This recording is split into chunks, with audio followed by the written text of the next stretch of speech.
Welcome to the VCU-ACE From Breakfast to Bedtime video series. Families often struggle with understanding the importance of daily routines and understanding the sheer amount of learning that happens throughout regular, everyday routines. In this video, we'll help families understand what their young child is learning through dressing routines.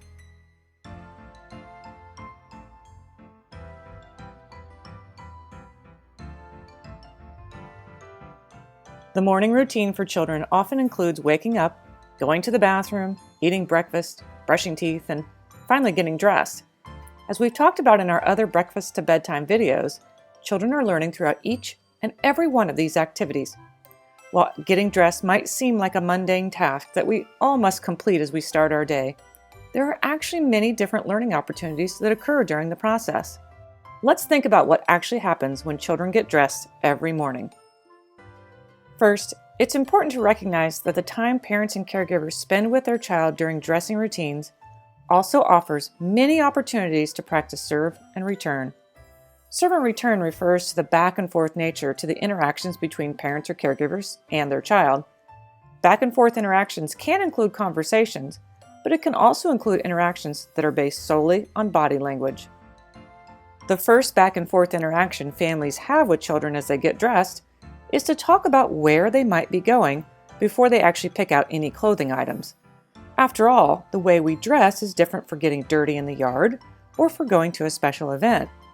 This teaches children that expectations are different in each situation and how to sort their clothes accordingly.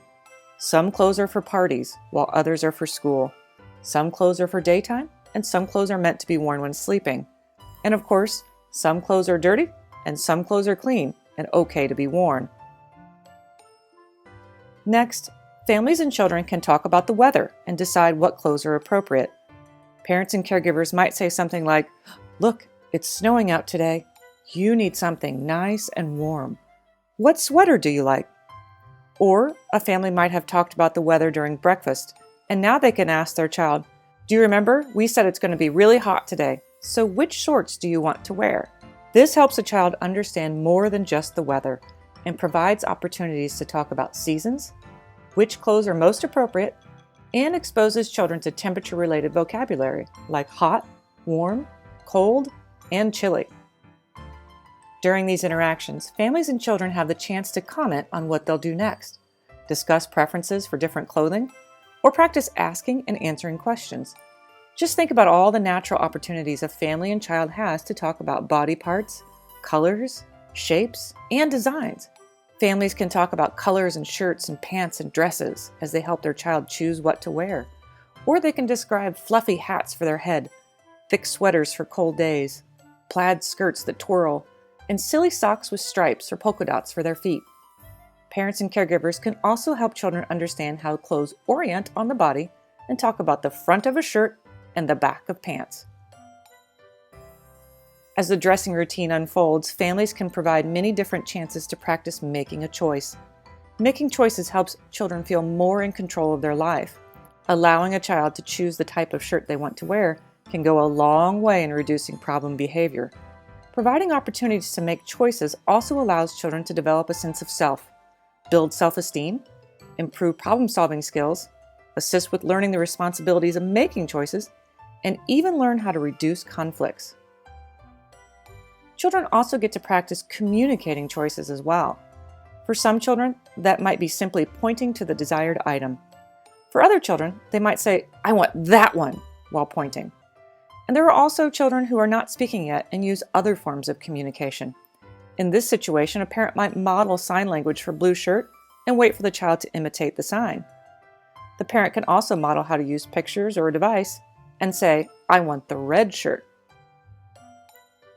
When parents and caregivers walk children through the steps of picking out and putting clothes on, they also allow the child to practice understanding and following simple directions. While the child is learning, parents might use a one-step direction such as "find your underwear." But once the child starts to master the skill, a parent might add a two-step direction such as "find your underwear and a pair of pants." Following directions is an important skill that children can use throughout the day and at school too. Getting dressed also helps children with sequencing. Sequences help a child understand the logical order of what happens first, next, and last. After all, we don't put our pants on and then our underwear. There is a step-by-step process for getting dressed, and children learn what to do first, second, third, and so on. While a child might start by learning sequences when getting dressed, they don't stop there. Learning about sequences also helps a child recognize patterns and make sense of more complex tasks. Sequences are used in stories, in the alphabet, and in our numbering system.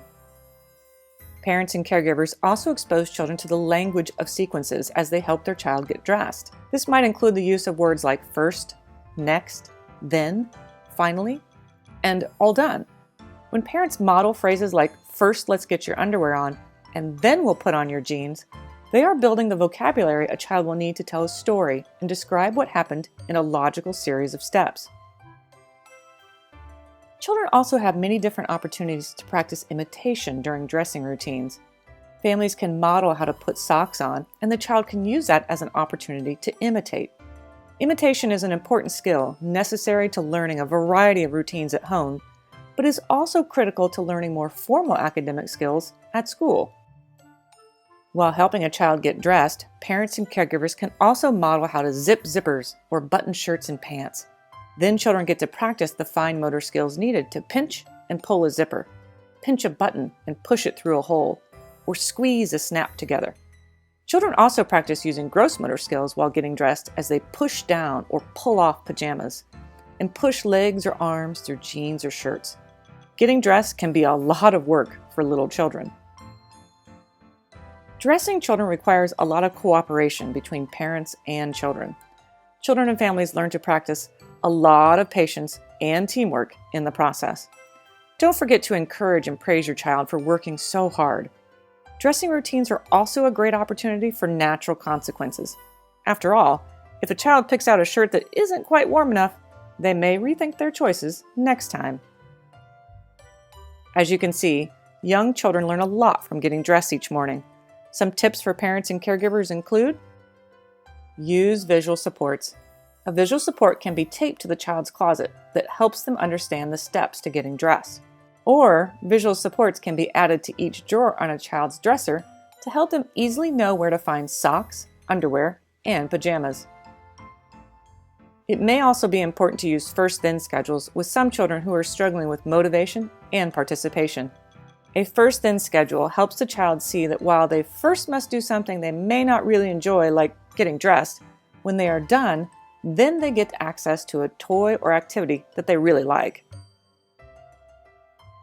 Consider a child's sensory needs. Some clothes can cause discomfort or may cause irritation. Help a child find clothes that are appropriate for the situation and the weather, but that the child also finds comfortable. Start small and build success. Parents and caregivers can build confidence by starting with clothes that the child can practice putting on by themselves without a lot of difficulty. In other words, avoid starting with the shirt that has 8 buttons. Also, try starting with making a choice between 2 shirts instead of having to choose from all the shirts in the closet. You can also help support independence in children who do not enjoy mornings by choosing clothes the night before. For more information about what children learn through routines, check out all the other videos in our From Breakfast to Bedtime series at www.vcuautismcenter.org/earlychildhood.